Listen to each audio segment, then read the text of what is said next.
All right, I've already highlighted some important things on this one, and I'm going to do this set and this set all on the same one. So here goes. In both of them, we're dealing with the fact that we're on a circle,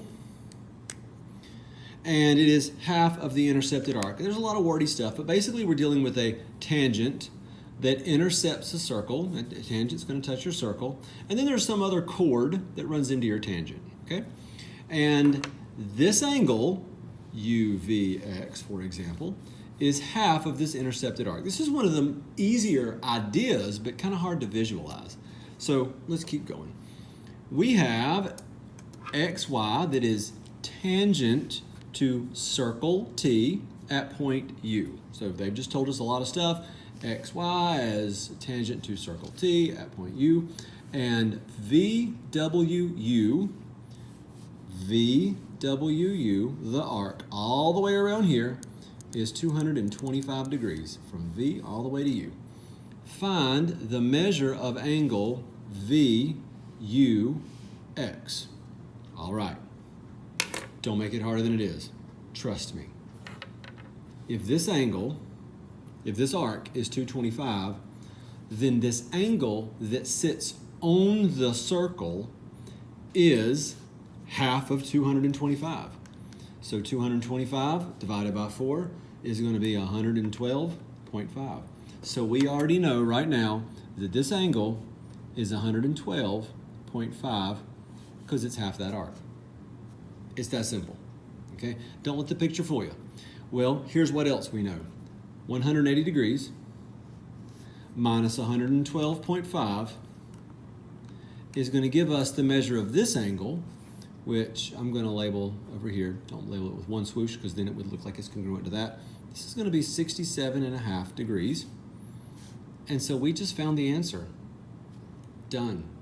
We needed to find the measure of angle VUX, which is 67.5 degrees. There we go. Let's move on.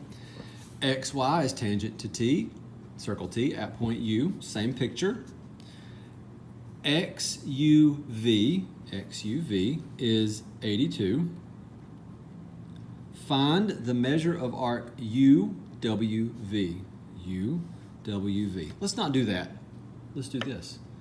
If you are sitting on a circle, then it's half the measure of the intercepted arc. So there's no half the sum, half the difference, it's just half. So 82 is half of this arc. So don't take half of 82, double your 82. That's going to mean that this is 164 because you double the 82. And that's awesome and fantastic and wonderful. But what you could do is also do 180 minus 82, which is going to give you this one over here. This is clearly not drawn to scale because that would be 98. That looks like it's bigger than 98, but okay. And you can double your 98 to get that one. So if you double your 98, that'll give us our answer of 196 degrees. So UWV is 196 degrees. Now, let's go about it a different way. I know you're like, well, you got the answer already. I hear you. So we start at 182 and we did 164. All right, so we started here and we're like, oh, that's 164. The whole circle is 360. So if we do, and I'm just giving you a calculator visual for it, 360 minus the part that we already know, there you go. There's your 196. Isn't that lovely? Okay, same idea here. The measure of an inscribed angle, I need to highlight, almost said hyphenate, highlight the inscribed angle as well.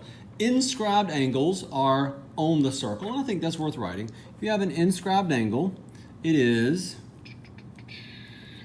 going to be on the circle, so the vertex is on the circle. The vertex of the angle is a point on the circle, like here or like here.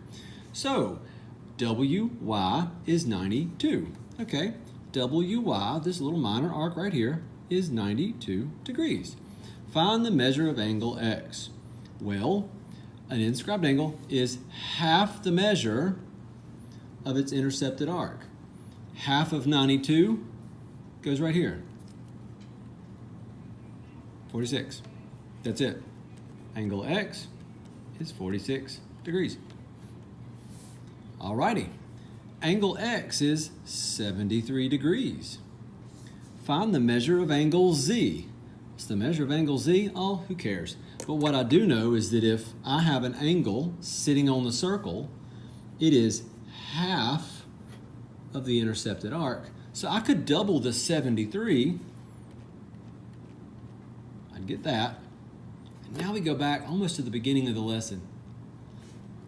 146 is going to match the same angle measurement as this central angle. There we go. So if this is 146, that's 146 because we're dealing with circle Z.